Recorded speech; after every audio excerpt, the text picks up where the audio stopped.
And we're live, I think. Yeah, I got the notification. With the Sugoi Boys. Wow, YouTube actually notifies people at the right time now. Welcome to. It only took them to 2019. Welcome back to the Sugoi Boys.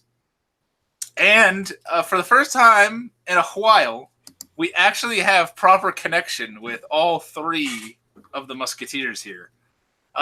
We have myself, Art of Anime, and J-Chip from the J-Chip Show. Or now, Dread. What is the name? You'll find out when I actually do something. I know, and I feel every time I say your name, I'm like, oh shit, that's not his name anymore. But for right now, most importantly, we have J-Chip from the J-Chip Show, and we can see him and hear him. How are you, J-Chip? I'm doing just fine. How are you? I'm good. I'm even happier to see you. I'm sharing this out to my Discord, so... Perfect. Yeah.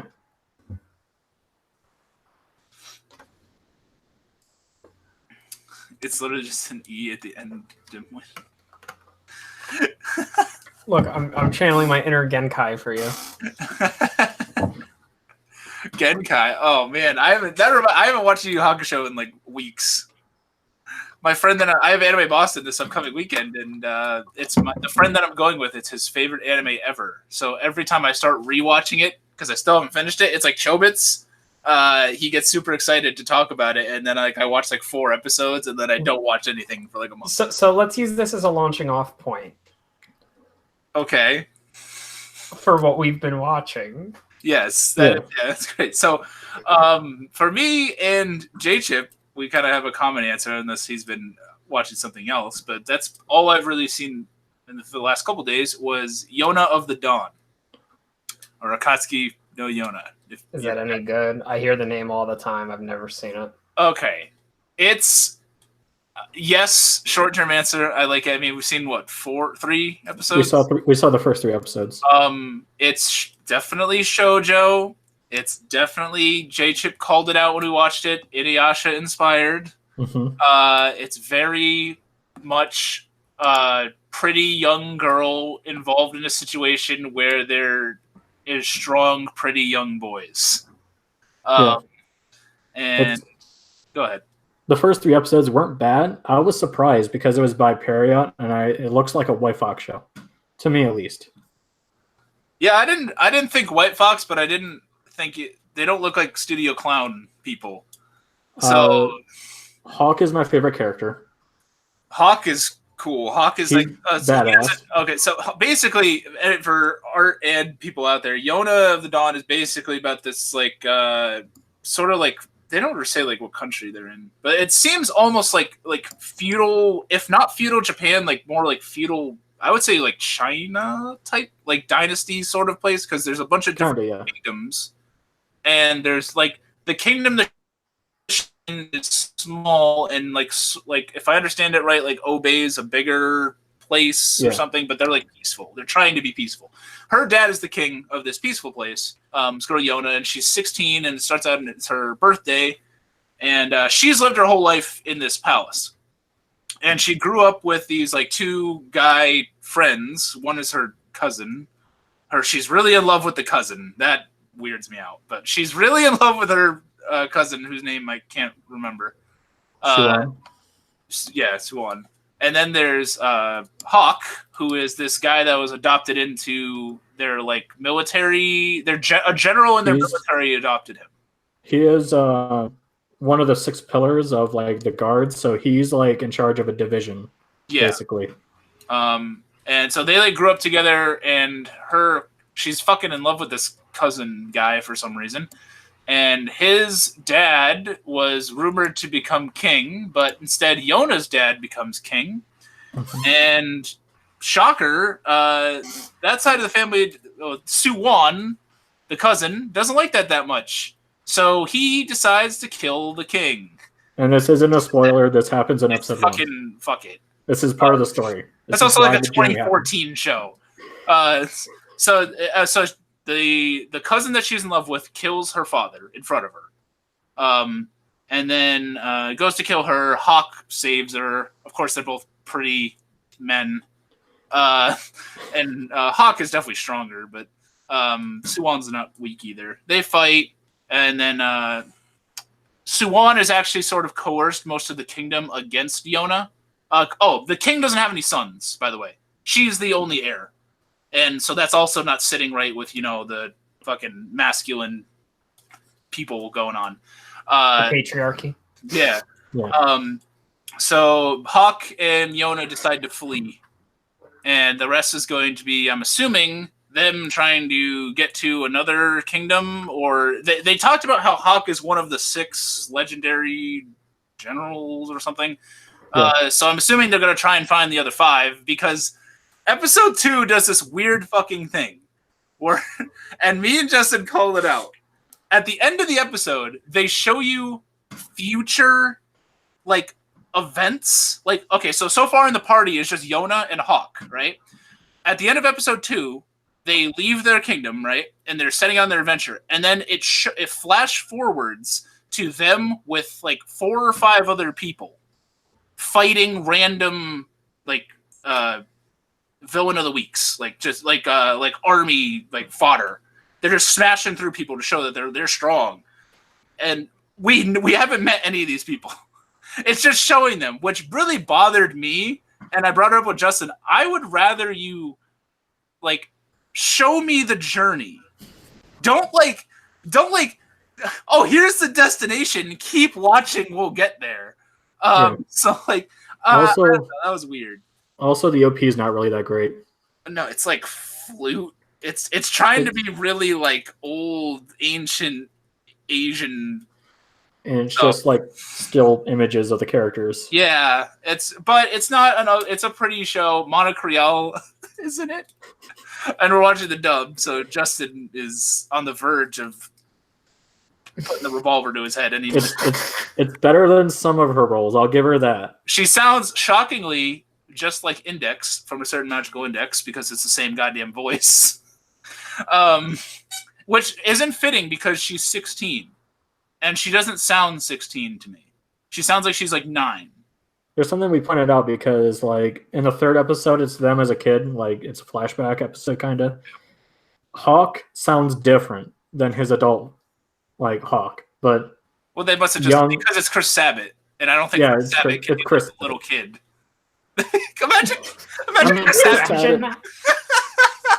Chris Sabat plays Yamcha, and nobody knows that. Yeah, but Yamcha's not a little kid. I can't imagine Vegeta be like, let's go play in the yard. Let's go play in the yard. I do like how and at least this is the only benefit of that flash forward sequence that they did in episode 2, is you hear Yona talk, and you could tell it must have been some time since the events of episode 1, because she doesn't sound like Index anymore. She sounds like a older woman. Like an actual woman, not a teenage girl. I mean, I'm assuming she's probably 18. So yeah, Yona the Dawn's been good. I give it a thumbs up. Yeah, but what I've been watching lately. Justin, have you watched anything else recently? I know you just picked up stuff from the from the infamous pawn shop. Yeah, from the infamous pawn shop. But first, I started Slam Dunk, and I need to stop that because I'm already on Inuyasha. I need to stop. What are you, me? I started Mason and Koku as well. That's 100-something episodes. Or 96, I think. Yeah, I think Mason and Koku's 96. Yeah. Slam Dunk's 100. 101. Yeah. 101. They couldn't just stop at 100. Nope. So I watched 14 episodes of that. I really like it. It's the best way I can describe it is, imagine if Kuwabara said, fuck it, I'm playing basketball. That's it. That's legit how it is. Okay. You think I'm an idiot? Fucking Uramishi. I'm gonna go play basketball. The dub is really bad, but there's one episode. Fuck this dark tournament shit. I'm going to shoot the J. Will you watch me? There's this episode, right, where the guy who's in charge of the judo club wants him to be on the team, but he says no because I'm a basketball man. Hey, Sweet Pea and Lord Kobe, what's up? But the voice sounds a lot like Yusuke, so it's like Yusuke dyed his hair and he's trying to be like Kuwabara. It's weird, man. And the girl that he likes looks like Keiko, which is just, yeah. If you like Yu Yu Hakusho, you like Slam Dunk. It's just Yu Yu Hakusho with basketballs. Yeah, pretty much. Okay. And then, obviously, I'm still on Inuyasha. The greatest anime of all time. I finished Grand Blue. It was all right. You'll know what I think tomorrow, maybe. Is this Grand Blue Fantasy, or is this no? Just Grand. I forgot. Just Grand Blue. So it's just Grand Blue. Justin, the character from Slam Dunk, from Slam Dunk that you're talking about, Takanori Agaki, is that him? No, Sakuragi. Okay, well, Takanori Agaki also voiced Elder Toguro. Yeah. Sakuragi. Yeah, he has orange hair. Hanamichi? Yeah. He looks kind of like Kuwabara in a way. Okay, he doesn't have a voice from Yu Yu Hakusho. It's not Chris. But for those that are curious about my pawn shop journeys, I picked up all of these. Paranoia Agent, the complete set. This is really expensive. These are sealed still. These have never been opened, never been loved, but this one has. I realize I am of the weird minority of people that still collect anime DVDs. But that is fucking so awesome that you got that, because that's like one of the more expensive anime right now. Like if you were to say like you got all the money in the world, go buy whatever's the most expensive. It would be like Legend of Galactic Heroes box set. I would say Paranoia Agent. It used to be Karno Kyokai, but I think that's gotten cheaper. I think Karno Kyokai got cheaper, but then you have the Evangelion Platinum set too. Yes. Mm-hmm. Even the set that I have is pretty expensive, but the fucking Platinum for whatever reason, Paranoia Agent is insane. For whatever reason, Infinite Stratos is expensive. People care about that show? That's like $100 Blu-ray. I haven't seen last time I checked, but I could only imagine it. Is it Aniplex? No, it's Sentai. Okay, them too. Sentai also, like Watamote is $40. Well, Sentai is not as bad as their pricing as Aniplex. Well, not okay. That's like because at least Sentai stuff goes on sale. It's not as bad as being like that's like saying being stabbed like in the hand, like getting my fingers cut off isn't as bad as getting run over by a car. Well, it's like saying getting the shits isn't as bad as getting the shits from Taco Bell. Yeah. But yeah, Paranoia Agent. I finished the first disc. It's Paranoia Agent. I've seen it like twice already. I still have to watch it for this. It's my second favorite out of Kone's catalog, but it's still a really good anime. Is the first? Yeah, the first is Perfect Blue. Fuck! I was trying to have some like weird joke. I was about to say, is it Imperfect Orange? Oh. I also need to pick up Perfect Blue on Blu-ray now. Yeah, because that used to be one that was really expensive. If you want like the OG release, the DVD is still expensive, but the Blu-ray isn't as expensive. And I picked up A Silent Voice at Walmart. I didn't know it was available yet. Yep. Nice. The Blu-ray. Yep. Oh, okay. I did not know it was ready yet. I'll have to get it at Anime Boston. I showed it to my family, and they really liked it. Except they felt that it was too long. I'll get it at Anime Boston this upcoming weekend because my Asma Senpai is going to be there. If you are going to Anime Boston, find me and grab me in the shoulder and say, I like your channel. That's all I've been watching. Have you been watching anything?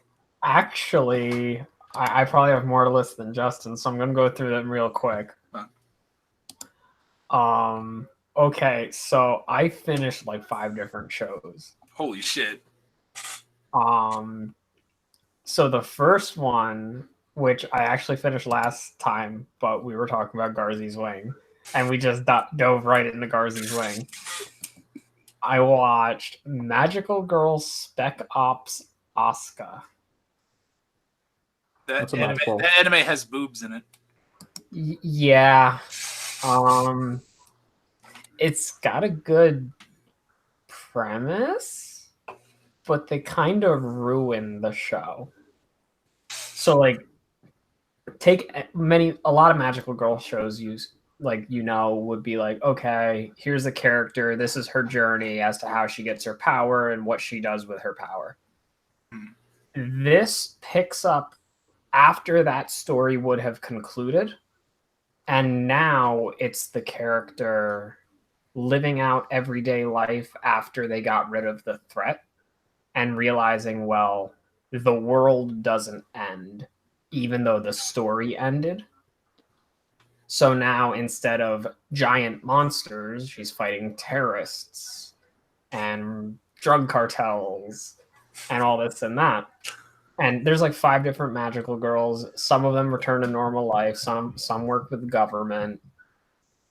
And it's basically the story of the main character getting thrust back into like being a magical girl and doing her thing. Okay. Except they decide to have 3 characters that are basically yanderes. Mm-hmm. With the exact same personality. There's I don't know 3 yanderes? There is one that is very obviously gay for the main character and just tortures people. Another one that is also very obviously gay for the main character, only to show her in her panties and grinding on a stuffed animal. And one who is very obviously gay for the main antagonist and has the same exact personality as the one gay for the main character. Wow. So what else have Needless you to seen? say, the writer just like slapped characters together, and he's just like, okay, one yandere is not enough. Let's make 3. This sounds like a show that is like the kind of like when people like a gumbo. Like the guy was like magical girl, yandere, Yuri, ecchi or fan service. What else could I throw in here? Edge. It's very edgy. There's like torture scenes. There's like one time where the edge is like really good because there's like this magical girl who is actually a guy. So like they Alphonsed him.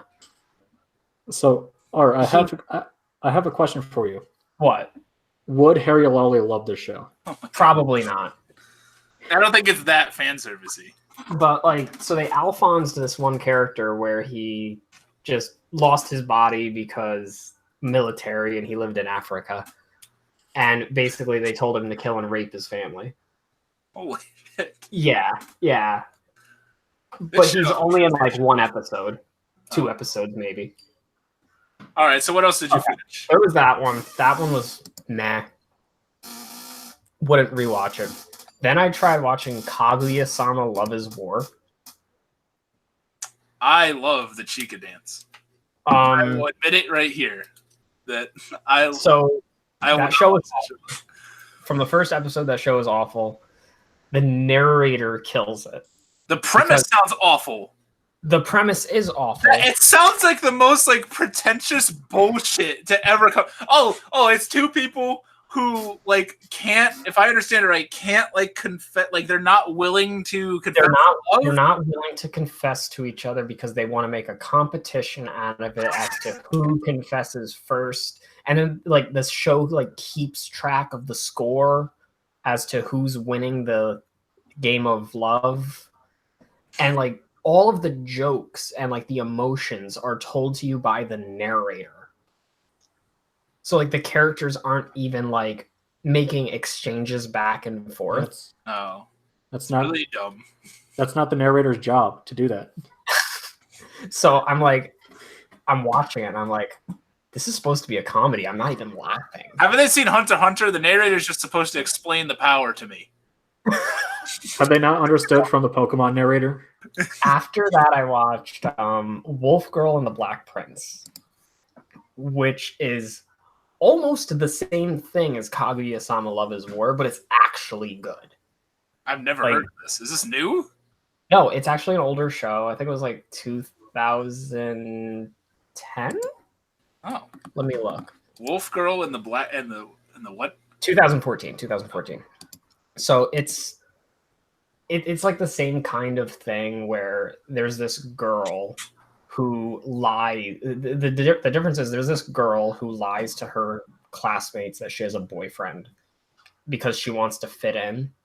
So she lies, and the guy that she picks happens to be like the most popular guy in school. Except, twist of events is he's actually a dick. So what he does is he agrees to pretend to be her boyfriend at the expense of her being his like slave.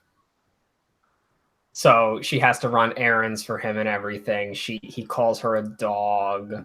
There's no connection between them. Eventually a connection forms. It's a shoujo, but it's not like the pretty guy is the nice guy, like the ideal dude. He's a huge asshole. So it deals with like the girl goes after the bad boy kind of thing. Way better than Kaguya-sama. But it doesn't have the Chica dance. No. What is Art's opinion of the Chica dance, real quick? I don't even know what the Chica dance is, to be honest with you. The ending theme of Kaguya. I didn't watch the ending theme. Okay, it's okay. At the ending theme, Chica, the pink hair character, does this crazy dance that's animated very well, and you should just watch that on YouTube. They also have a 10-hour loop of it. But okay, so I'm getting the end of what I watched. Yeah. Then I watched Shoujo Kageki Review Starlight. That's the one about the singing girls fighting each other. I'm seeing a theme here with what you were watching. It was the director worked under the director that did Revolutionary Girl Utena, so it's very reminiscent of that show. Has a lot of the same imagery that Ikuhara would have used. Jade Chip likes that show. What? I don't think it was good.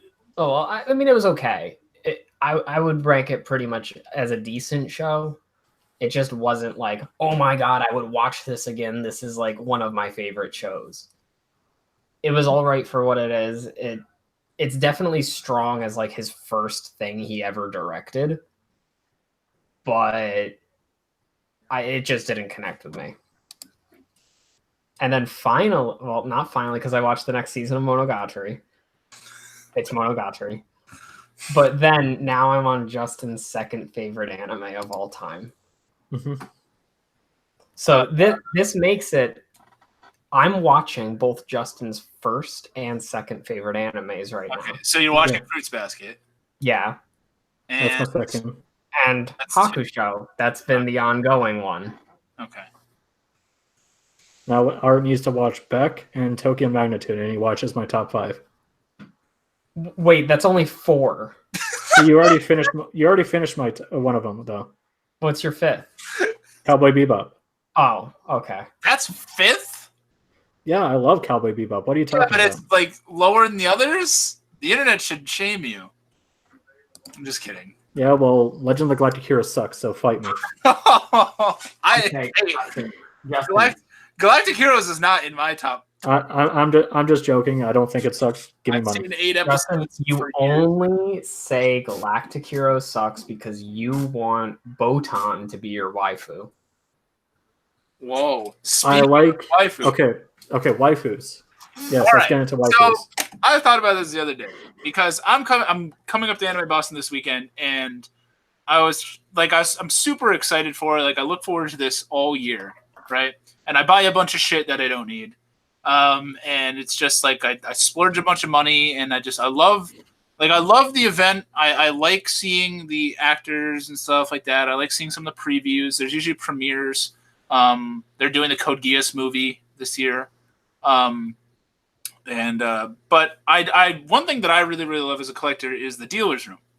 And that's where you like buy all this shit. And they even have like you can get like hentai and shit there, and you can get like the body pillows and so forth. And just one of my it stands out to me that one of my memories of Anime Boston, I think it was the first. This is my 3rd year going. I think it was my first year that I noticed this.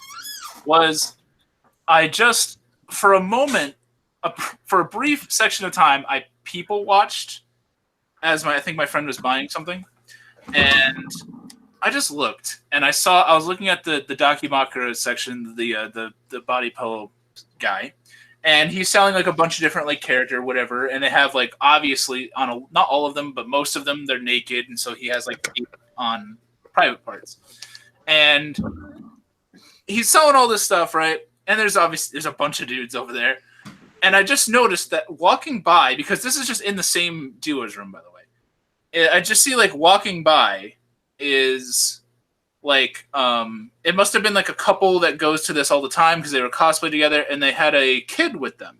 I'm assuming they're kid, younger, like able to walk, but like the kind of like you have to like holding their hand walking. And I just saw her like glimpse at like this area, and my eyes went from like little family, enjoying the anime con, Dakimakura Boyz. Little cute family enjoying the convention, guys about to hump a pillow. Little, and I was like, if there's ever been anything that's made me cringe hardest in anime, it was like that moment. Like I had to look away. Like I had to go talk to my friend about something, because I was like, oh man, I was like, this is happening. This is happening. So like, it made me think of the idea of people's sort of, because I think that sometimes maybe, that guy's there to make money, whatever, it's his business. But you're kind of, in a way, preying on the idea that people are obsessed with these characters, right? And I talk all the time about how I have favorite female characters. I have one that I talk about all the time. Sango from Inuyasha is by far, if I had to say I had a number one waifu, it's her. In any medium, she's my favorite female character. Someday I'm going to make that video that's just solely pretty much about her. But I think that having like that sort of culture is obviously like most of the time I feel like it's not like my case where it's maybe just one they've like felt this connection to for like a long time. I think more often than not it's like a seasonal sort of fickle fading thing. Like right now everybody's talking about Rough Talia from Shield Hero. So there's like the big one that people like obsess over. Twitter blows up or whatever's the cute girl of the season. Rem or whatever her name is from Rem 02. 02, yes. Goes on and on. Yeah. So I don't. If somebody like you said, people ask like, "Is this an itch?" I don't think it's. I think it's the age-old argument of too much of something is bad. So I don't have a problem with someone having a waifu as man or whatever. There is a cringe factor that you can reach, like the guy in Japan who married the Hatsune Miku puppet. That is by far too much. All right. So I think it's okay. I don't think it should ever be a substitute for a real human relationship or I don't think you should let it get in the way of you interacting with other human beings. I don't think you should, if you're at the point where you're preferring that, you might be on a slope here. So I think that's just recognize that that might be happening. I know it's one thing at the end of the day, if you don't want to deal with people, you just go watch anime. Go watch an anime with your favorite girl character, whatever. She's hot. Her boobs bounce in the show, whatever the fuck you want to see, okay? I like watching Sango throw her boomerang at shit, and then her ass gets grabbed, all right? I like that, but I like her for more than just that reason. And I realize that I would much rather date a girl in the real world than be obsessed with this a cartoon character, a drawing. But okay, so I'll go art first. Art, what is your if Mayas with Senpai were to ask you, do you think that waifu culture is a problem? Yes or no?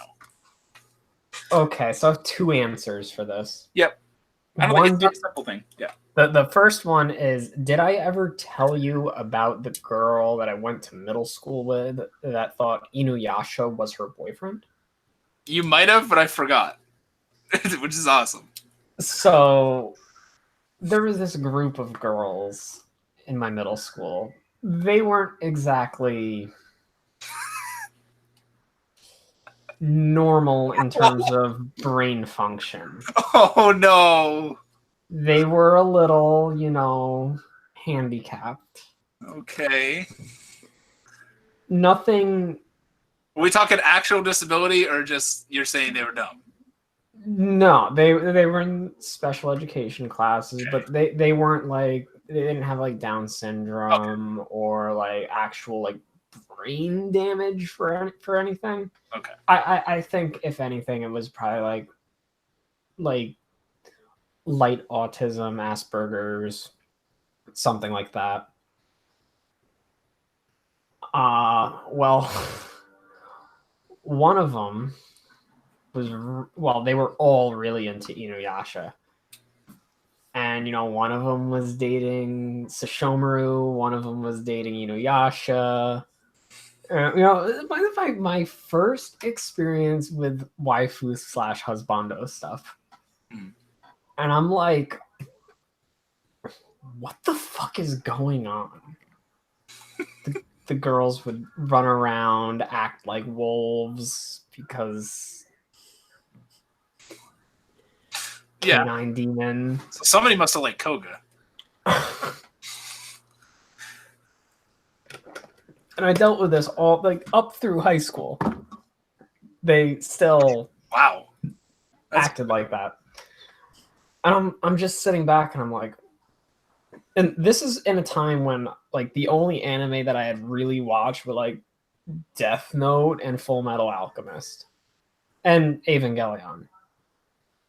And I'm like, I just don't get it. And when I dive into anime, like back into it, and I'm just watching Rosario Vampire, Sekirei, Demon King Daimao, and I'm just like, this really sells. These girls were on to something. Yeah. Like, given like Inuyasha's selling point isn't let me have sex with these men, you're going to get those people that are obviously desperate enough to attach themselves to these characters, either due to mental capability, age, whatever's going on in their life. And that obsession is just going to turn into more money for anybody who holds the rights to Inuyasha. So, Rumiko Takahashi, fucking the studio that made it, all this. These people, whether they support them or not, are putting money in these people's pockets. So, in that regard, I have no issue with the whole waifu husbando thing, because it can only mean more money for the industry. But there comes a point where that money becomes, as you said, preying on the individual. And at that point, like, especially like the stand you mentioned, in a place where it really should be accessible to families, I think that's a little much, and that is preying on people. Especially like, you can have a store for it, go right ahead.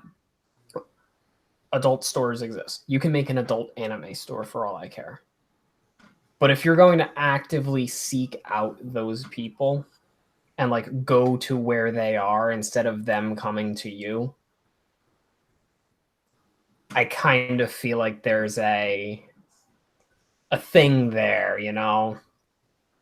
Like, you want to sell Dakimakura, that's fine. And honestly, probably the vast majority of people getting them aren't sitting there collecting thousands. I would like to believe that, okay, maybe they want one because it's their favorite character. Maybe in certain people I know's case, they want one, but it's not a completely naked version of the character. They just want it because, hey, that's my favorite character. okay, she's not completely naked, he's not completely naked, but I'm fine with that. Like, my cousin wants one of Ryuko Matoi, but he's like, doesn't need to be naked. I just want one of Ryuko. But I feel like no matter what, you are going to have those people that are like, well, Sango, she's just better than anybody that I could meet in the real world. But at the same time, that's like, should you not sell figurines of these characters? Because certain figurines, you get like the bathing suit edition. Like, is that a bad thing? And then you have specific hentai figurines. Like, are those bad? Your Tomoko one. Tomoko is actually from Japan, which is the best part. But yeah, I am not sexually attracted to Tomoko. I want to get that point loud and clear. But okay. Justin, your initial thoughts.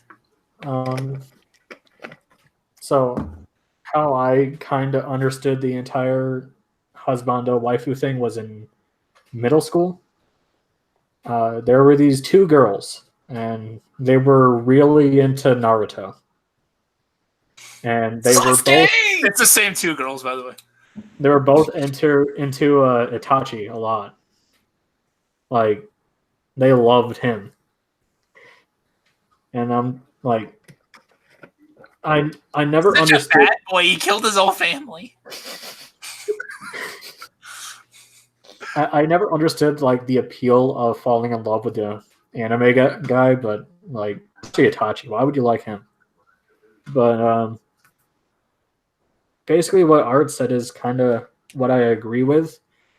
I don't think it's a bad thing if you want to buy a body pillow or a figurine. Just don't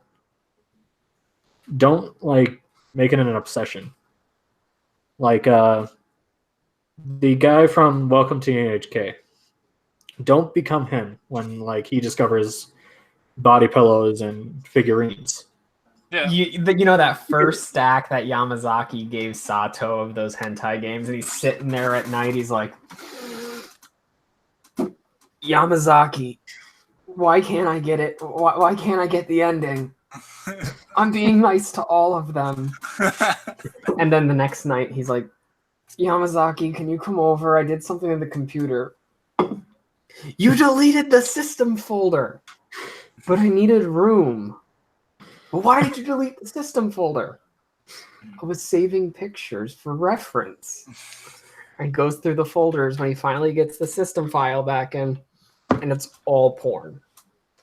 All porn of 2D girls. For me, in terms of the body pillow thing in general, it's conflicting for me because I have no interest in one, but I almost feel hypocritical at times because I can tell you right now, my computer background is Yang Xiaolong from Ruby. Okay?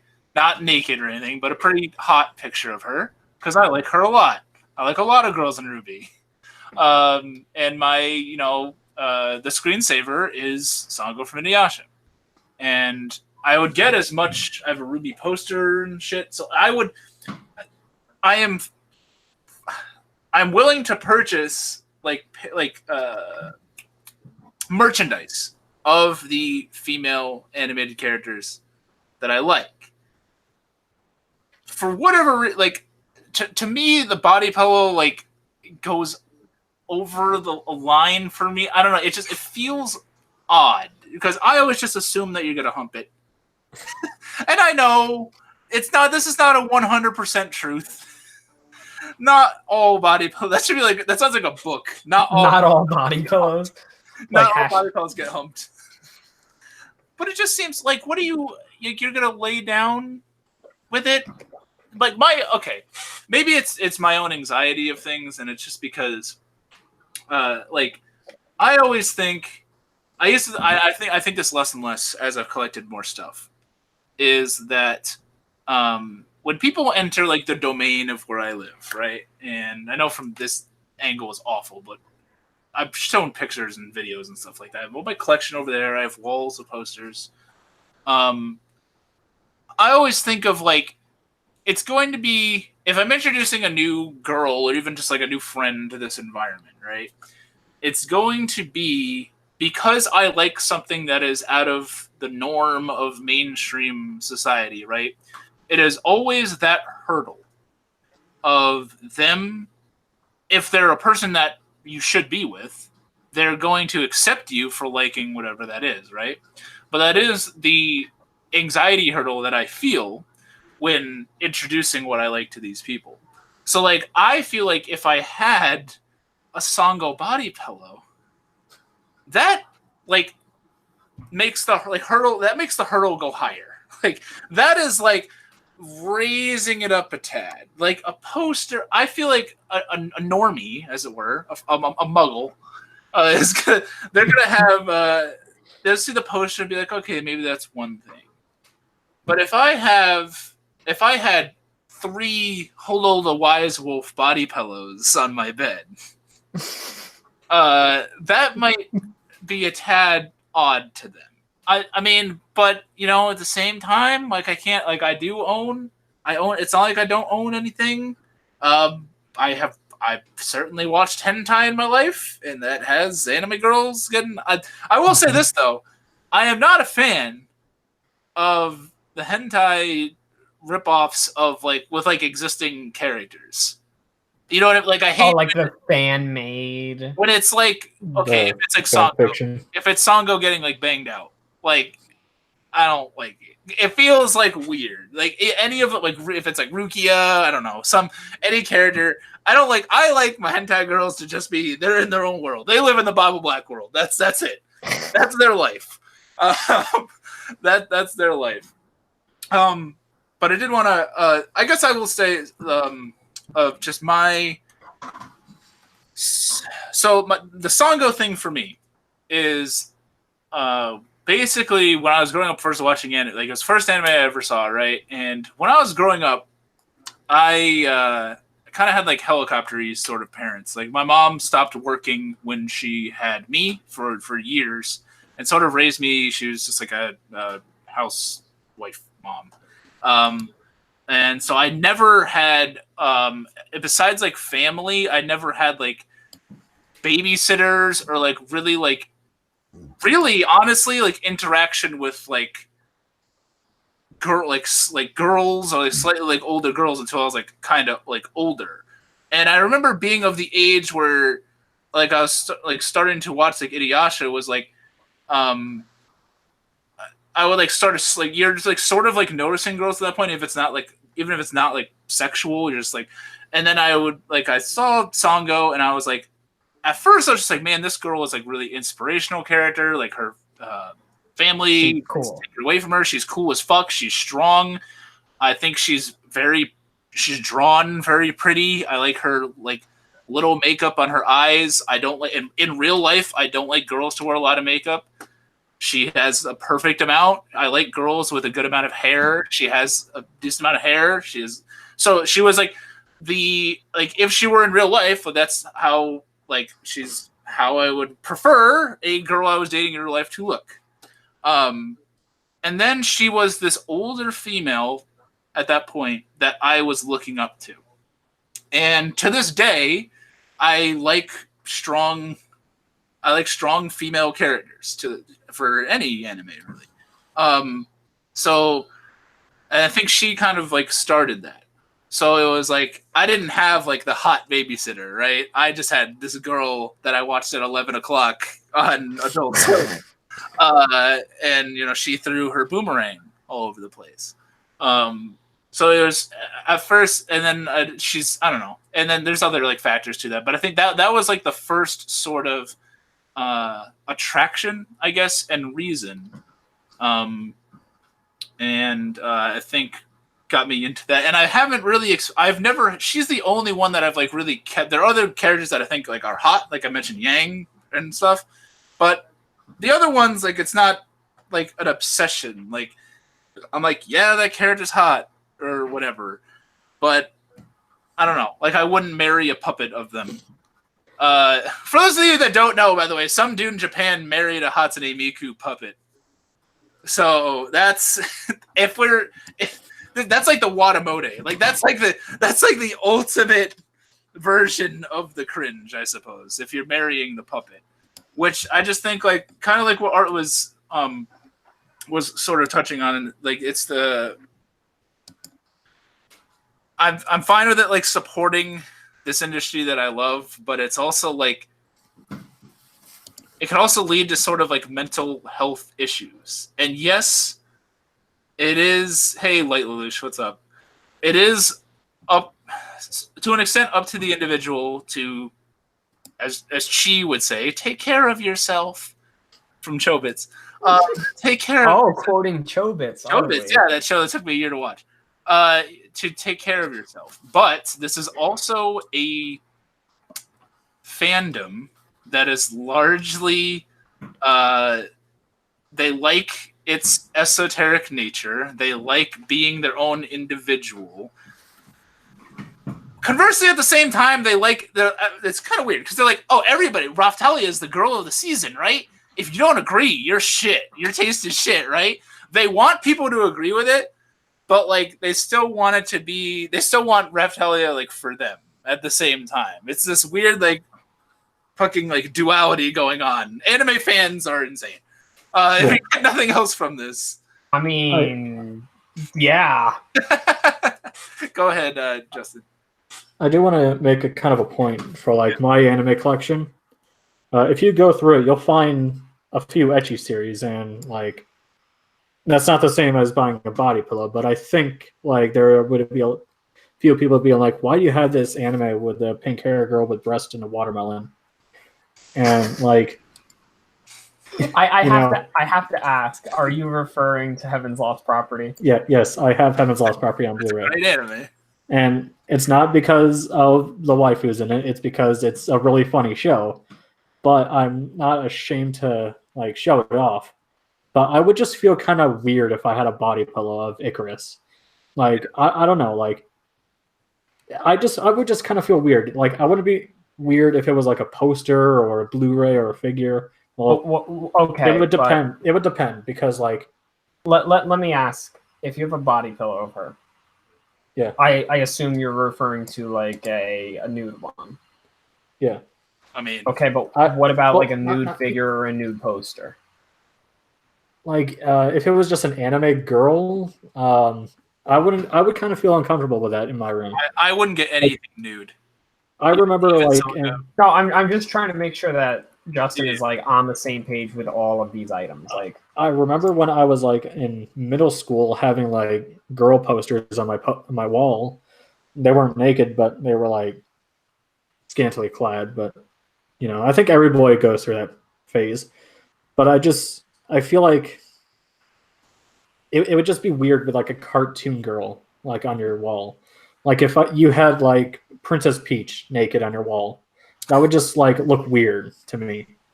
Or like on a body pillow or a figure even. I have some figures too, but none of them are like naked or anything like that. So I get where you're coming from with that, but I have to play devil's advocate with this. Let's take an example of what you said, like a picture of like a human female, just scantily clad or nude. It doesn't really matter. The kind that all teenage boys have on their wall. Mm-hmm. The picture that they have there is obviously like an idealistic look of what certain people think a woman should look like, right? We can agree to that? Yeah. It's not, for all purposes, it's not a real woman. Yeah.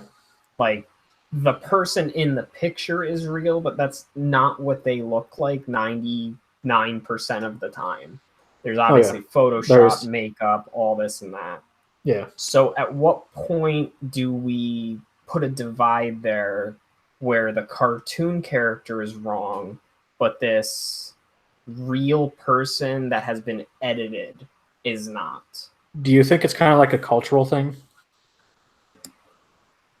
where like maybe Japan it would be more okay for that, but like here it would look a little bit awkward finding that.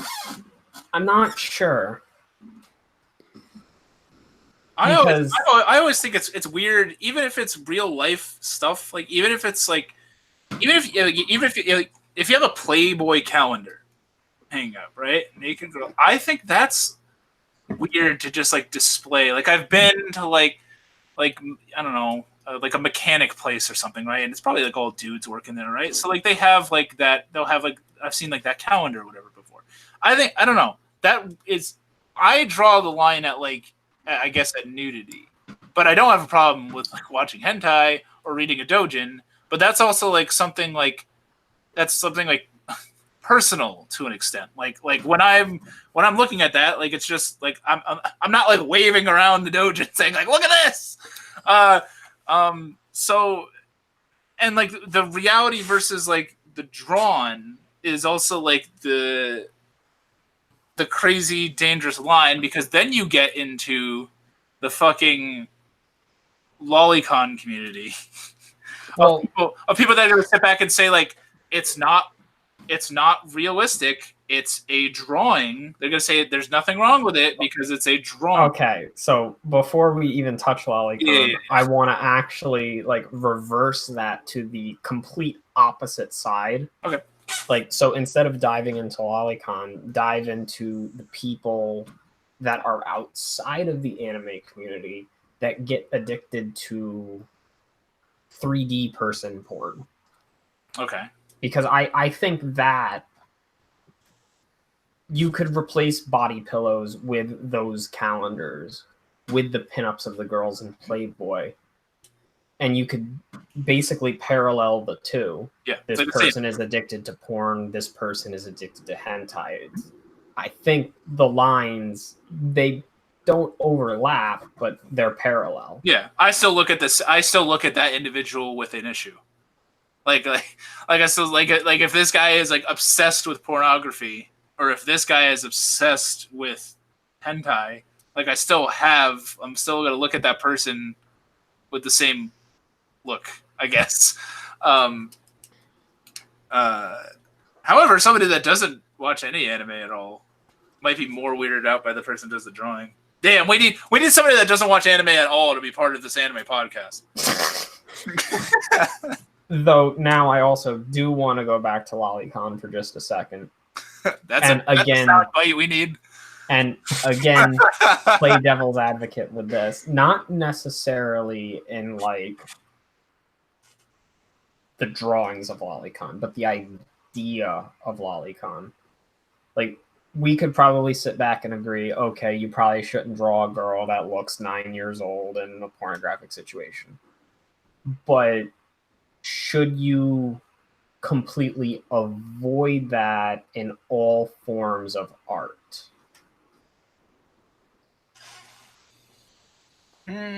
Because I think at that point, the argument does actually become, it is just art. Because then you lose, like, the old, like, hey, look at, Cyrus, what's up? Like, you're aware of the old book Lolita, right? I'm sorry, what? The book Lolita? The book Lolita, yeah. I didn't know there was a book just called Lolita.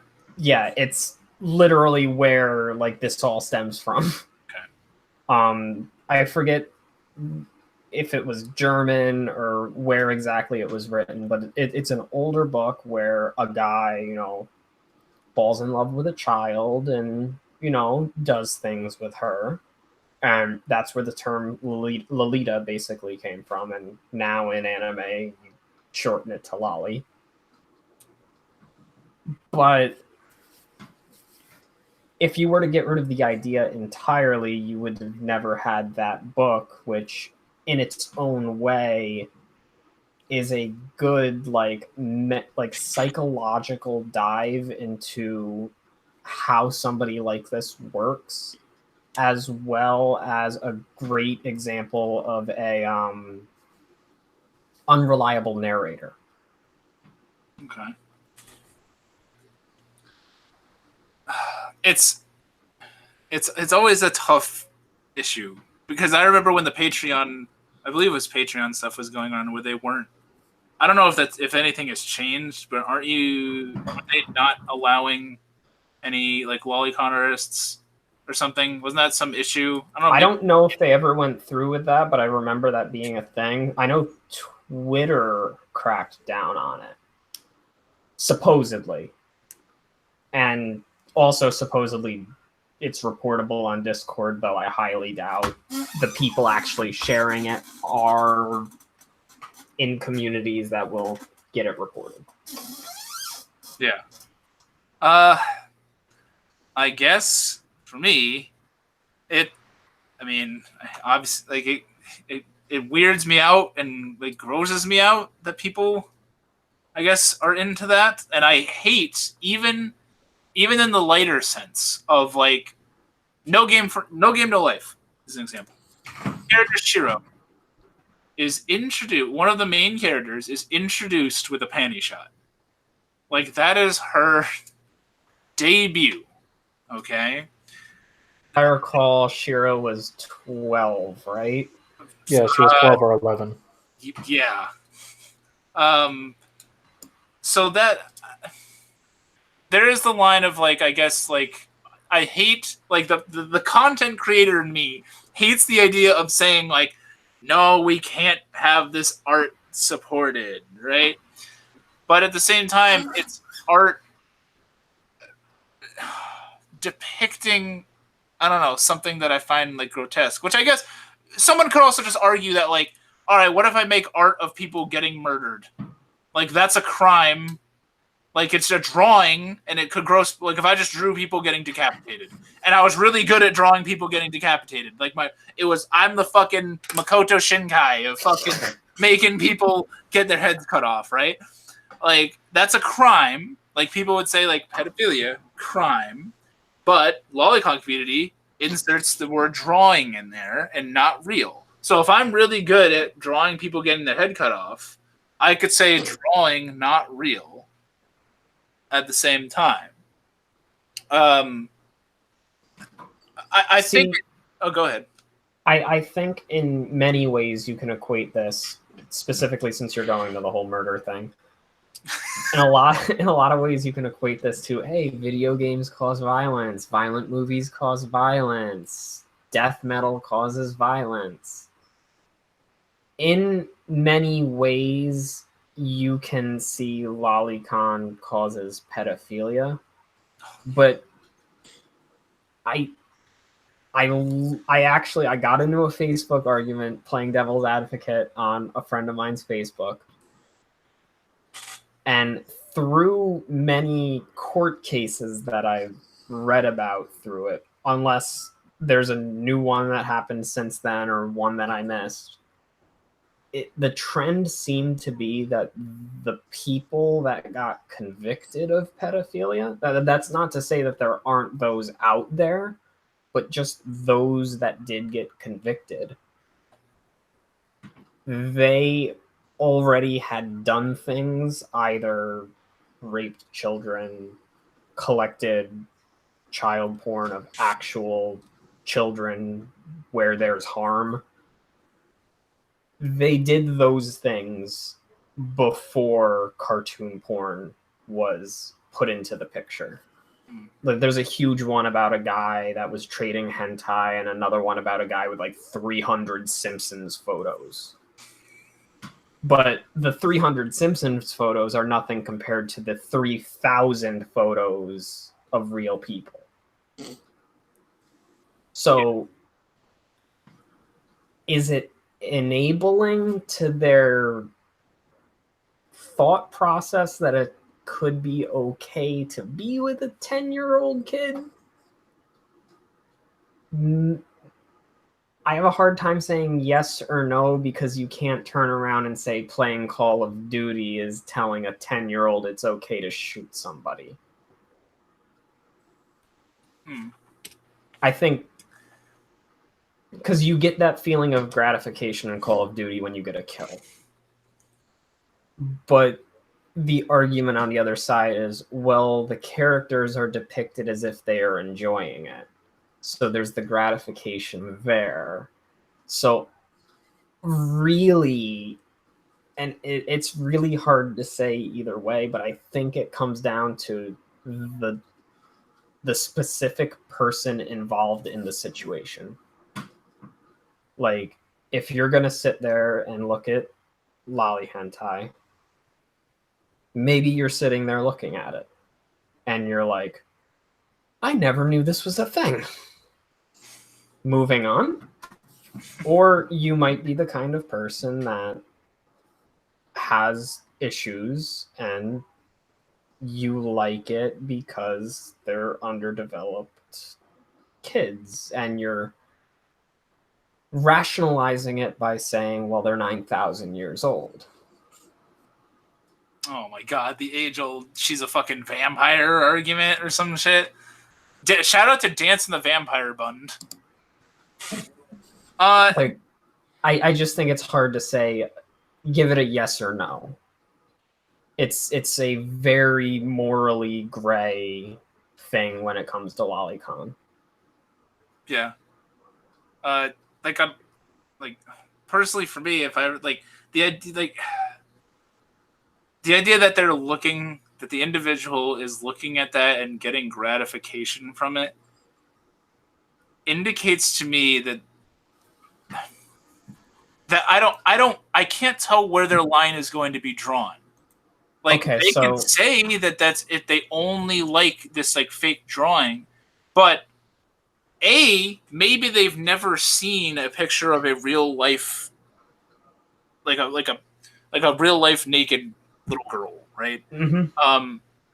So I don't know how they're going to react to that situation. So maybe I could believe that they would enjoy that, but they could very well be disgusted by it. So there's two things I actually want to bring up from that, because you bring up a good point. One is, do you know anything about JK girls and the Japanese porn industry? No. And then the latter. That's one question, because there's another one. Okay, all right, J-Chip. I'm gonna say no. I'm gonna plead no. Okay, so JK girls I'll get into, and then there's a certain sect of the Japanese porn industry I want to get into. JK girls are essentially girls that are paid to, they're not escorts, but they're basically, you go to their manager, pay them, and they can go on dates with you, but they're discouraged from sexual acts. Okay. And this is a thing over in Japan, but that, again, obviously, though they're discouraged and their managers tell them not to do it, it happens. The other thing is, there's a sect of the Japanese porn industry. The name of it I don't remember, but there is real lolly porn. We're not talking animated. We're talking 20, 30-year-old girls doing stuff to their bodies to make themselves look like 10-year-olds. That's a real thing over there. Now, how you feel about that? It's like worse. Yeah, I think that's way worse. Because that's like, that's just because that perpetuates it even more. Like, that's like, there's also in that same area, there's, again, the name I don't remember, but it's like porn light. It'll be like 10-year-olds posing in bathing suits or whatever. If you go on, I think Daily Motion has it uploaded. The girl doing the documentary is very judgmental of a lot of things that she sees. So I wouldn't necessarily speak for her as a mouthpiece, but the documentary that she did called Young Sex for Sale in Japan, it covers that, doujins. She talks to an actual person that's invested into little girls. Like, he actually has the feelings of wanting to be with one, like a real, like, he would call himself a pedophile, but he hasn't acted upon those feelings. And he explains from his perspective what it's like to live with that. So I think as a whole, the documentary is interesting. Just the woman conducting it isn't very good. And then my second question that I have for you is,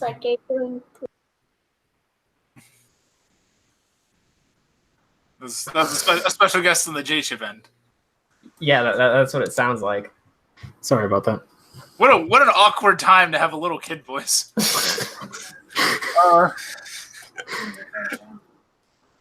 My second question is, how do you feel about... Yeah. Is Kyle here? No. Is Kyle here? How do you feel about is Kyle here? Oh, Justin, if you have to dip, I understand. But So what I was gonna say is, yeah. How do you feel about these people just in general, like over there, and not necessarily just in this situation like lolicon, hentai, whatever we want to talk about, but just all of the other kinds of cultural obsessions that they get into, as they would say, otaku. Not our... I hesitate to say our because I don't like the Western definition of otaku, but their definition of it. Yeah. Over, like, and I think even like Korea has this sort of too with like the mukbang shit, where it seems that, like, I think it's almost a product of having rather conservative cultures of sort of, I don't know if suppression would be the right word, but just like, okay, so like when I went to Japan, right? The one thing I took away, yeah, go ahead, Justin. Before you guys go, I have to leave, so I will see you guys in 2 weeks because I'll be back on the 20th. Right, see you, Justin. Cool. It was good to see you, Justin. Thanks for coming. Yep, later. Everybody check out the J-Chip show.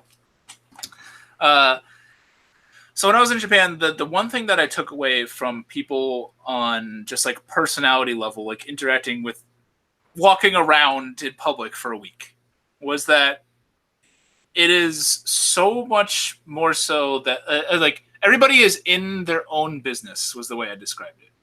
And everyone is so horse blinder, sort of like to your own thing. It reminded me like the Psychopath shit where like the girl's getting like attacked in the street and like nobody like does, like it's almost just like you could almost do anything and it just like wouldn't matter to people because everything is so in line, like almost like to a creepy point, I thought.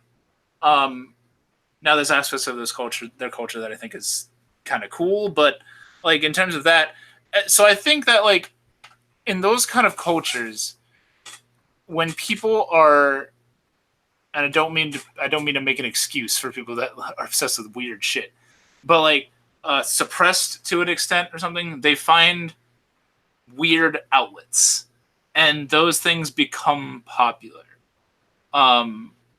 So I think that because everyday life over there is rather tame, when they have the opportunity to be fully gratuitously expressive, they go all out. They don't care how weird it is. They will get thousands of people to watch some girl eat. They will pay exorbitant amounts of money for like some just like a date with a girl or something like that, or for the girl to look apparently like a little kid. So like I feel like it's just sort of obvious. I think a lot of those people have issues. If people are enjoying those things, fixing issues like that is not anything I have any expertise in whatsoever. But I think that like there are just things that you should avoid and things that we shouldn't really support because it just you see dangerous things like going down the lines. Like that's like my issue with like any like lolicon shit is it's yes, maybe there's X amount of people who just like that. All right? And it's just a drawing, they're not doing anything illegal. I suppose. But then I think of the other percentage that are into whatever weird culture it is that could go into portraying like the like illegal aspect. And I'm like, well, maybe they started out as not necessarily liking that, and then because they first got into seeing like drawings, then they said, I want more. This drawing isn't enough. Right? And then they went out and God knows what they did. But at that point, do you call it a problem with the art or the consumer? It's a problem for the consumer, but I think the art is sort of a catalyst. I think the art, not willingly, I don't think it's the artist's intention for that to go down that path, but I think it was sort of the kerosene. And again, I'm not for everybody. You know, you can't really deal in absolutes.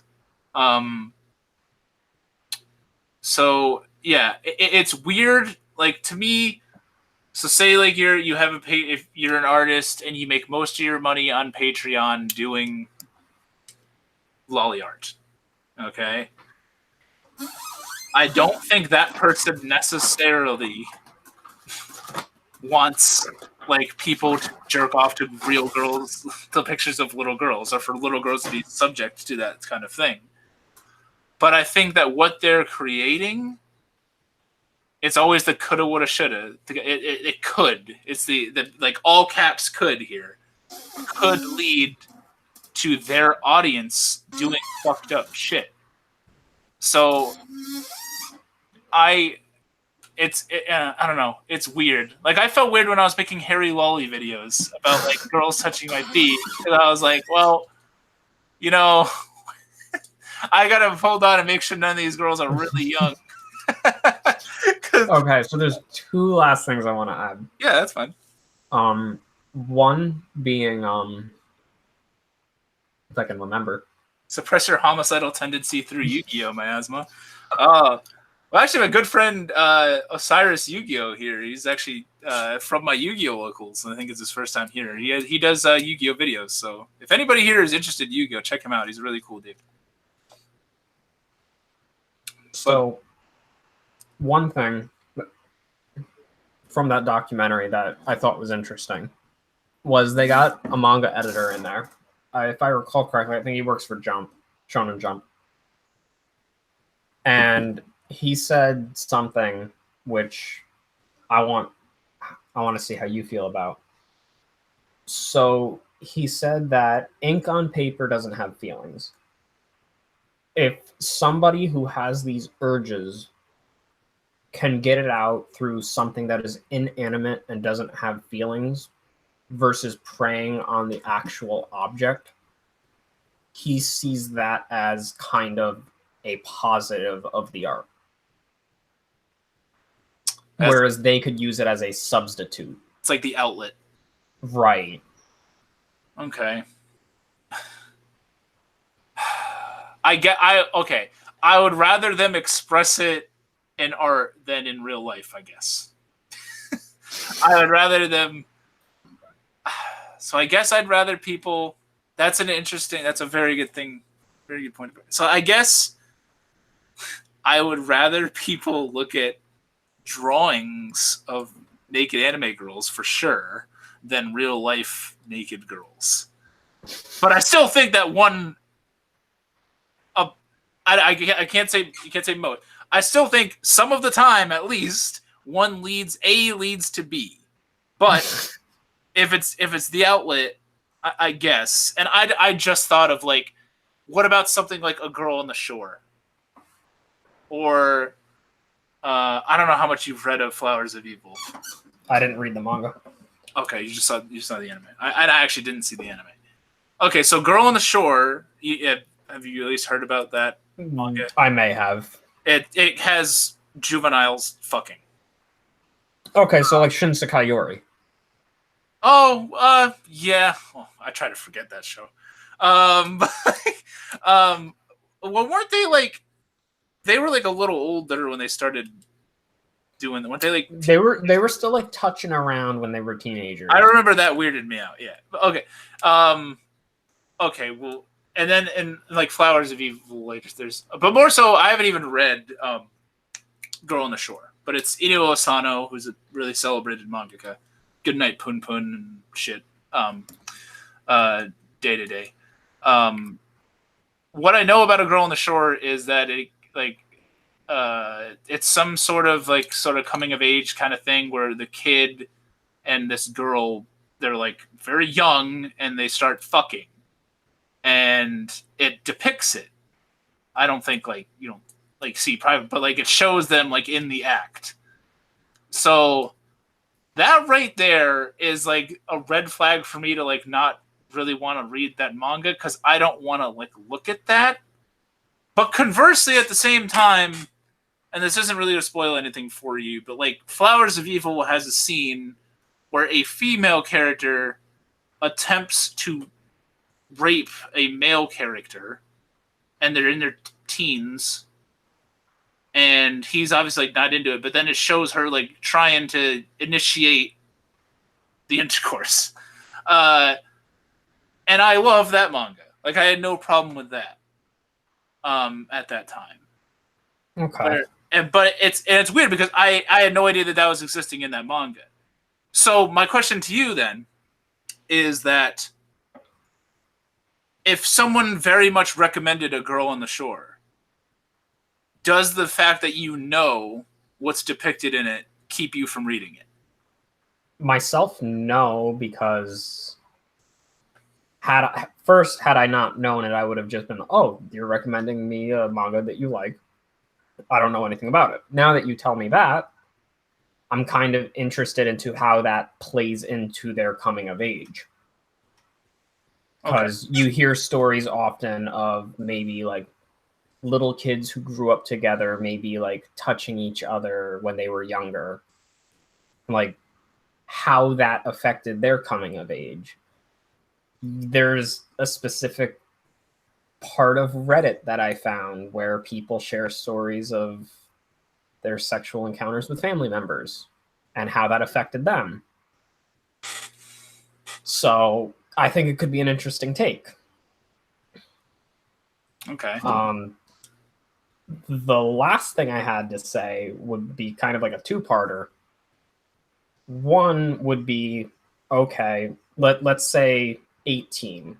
That's pretty much unanimous for what most people consider age of consent. In Japan, it's obviously a lot weirder. Like, depictions can be younger.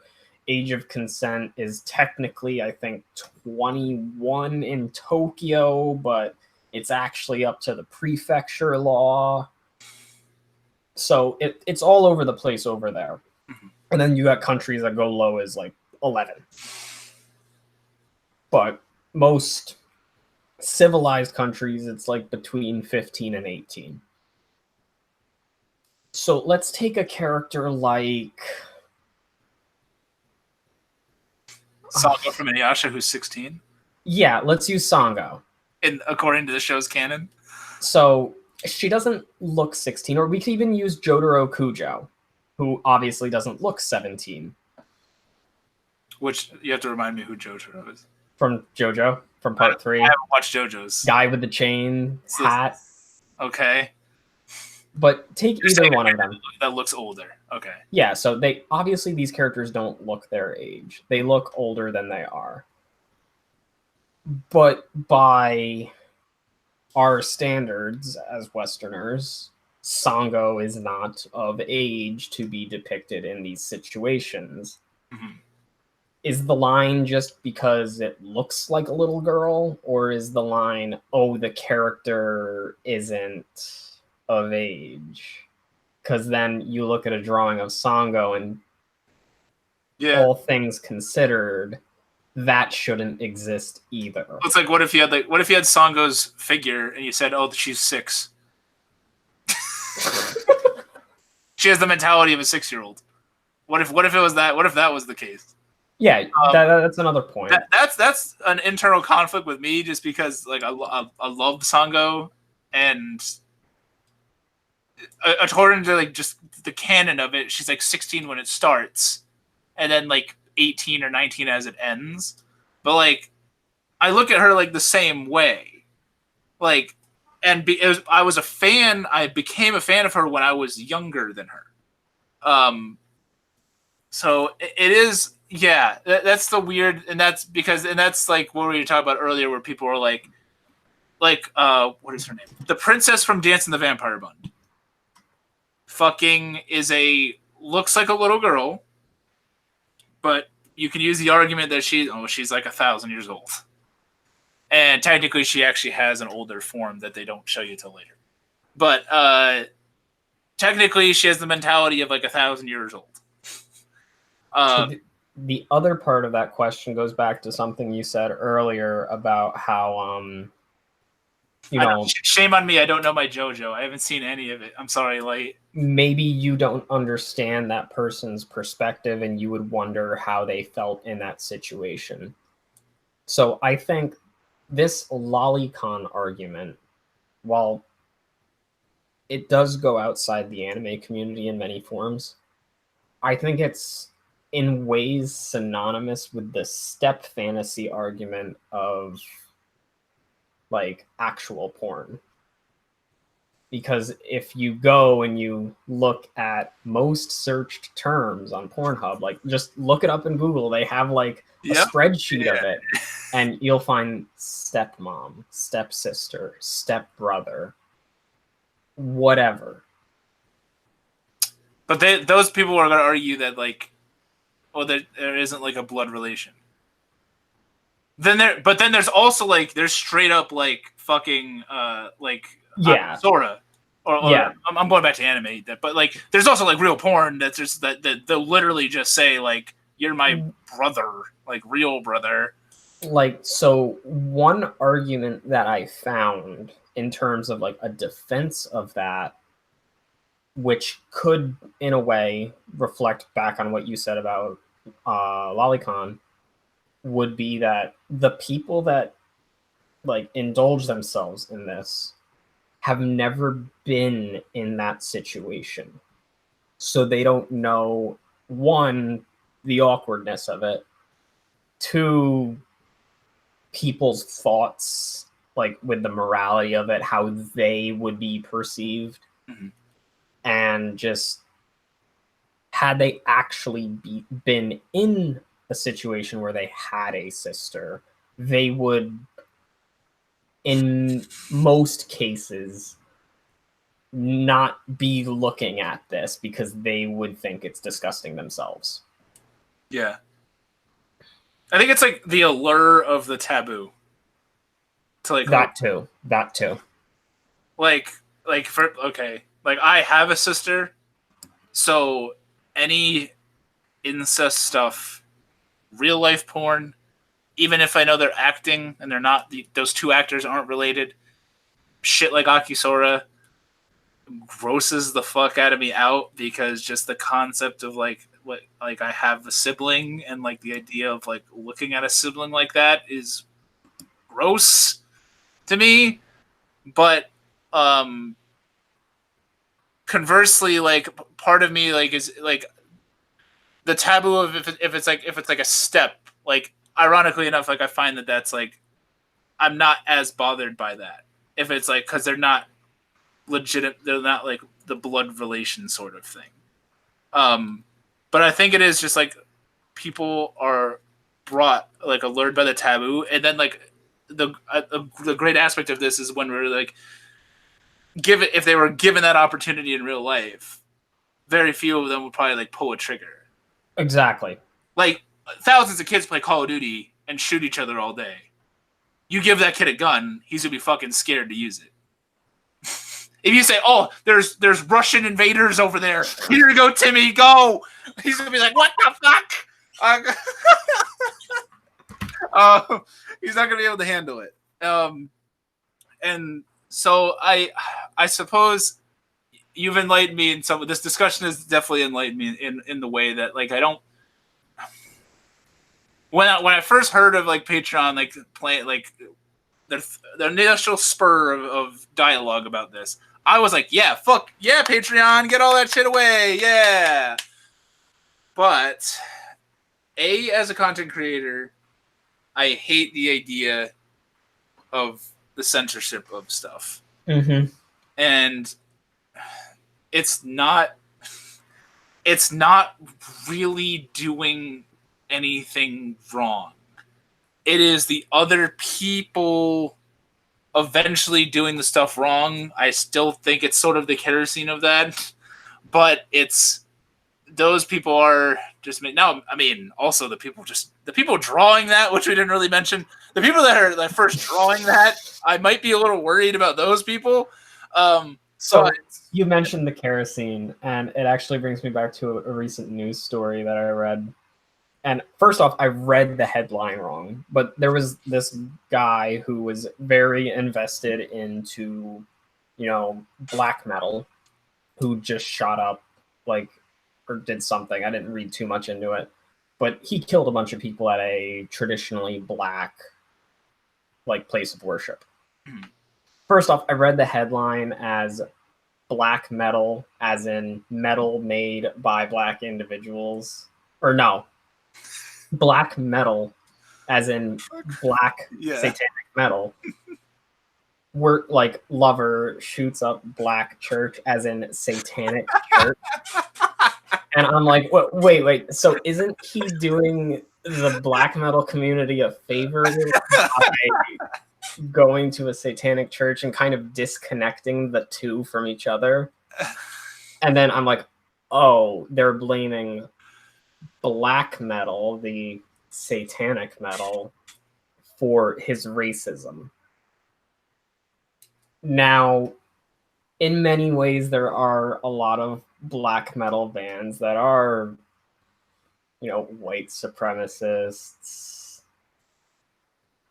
anti-religion in many ways, where this, depending on who he listened to, could have been the enabler in the situation where he's like, okay, my thoughts are the right ones because other people agree with it. And okay, yeah, maybe that was the catalyst, the kerosene for him doing this. But should that be done away with? No, because it's like Light just typed it in the comments. People are responsible for their actions, not art. So, yeah, I guess that's the stance I suppose that I would take as somebody also that is religious and likes metal. By the way, there's a line that you sort of draw, and it's I talk about this a lot. Like I love the duality and dichotomy of things. Like I just love opposite ends of the spectrum. Like I love the one I always bring up is in terms of art. Like I always reference shit that people can't see at my house. But posters that I take from Anime Boston just by some random artists. I love some of my favorite art is of fallen angels because I love the aspect of tarnished perfection. I love I love that. So I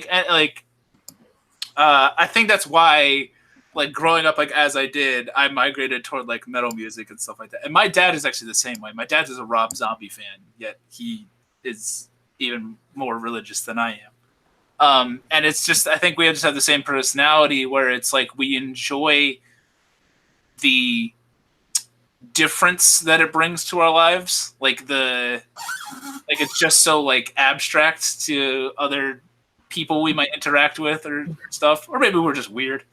But there's that aspect to it as well. But yeah, this was an interesting discussion. I guess definitely certainly enlightening to the fact that I will agree with the stance that it's not really the art's fault if the individuals go out and do shitty things.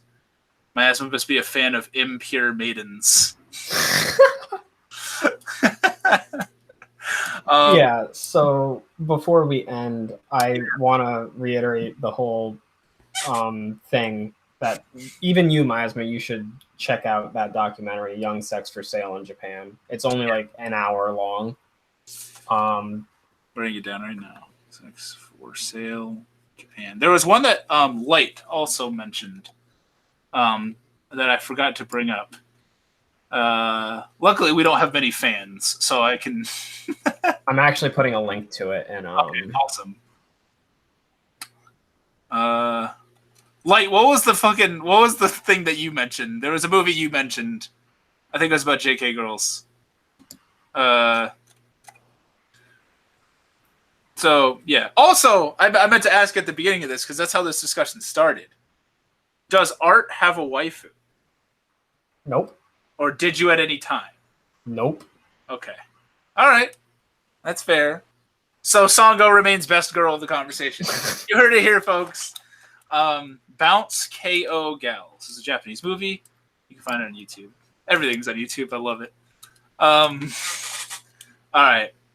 I want to thank everybody in chat for coming. This is one of the coolest Sugoi Boyz we had. Definitely the longest. But it's fine. It was great to have J-Chip back. And Art, of course. Please check out both of those guys' channels. This is a really, really cool discussion. I'm super glad everybody came.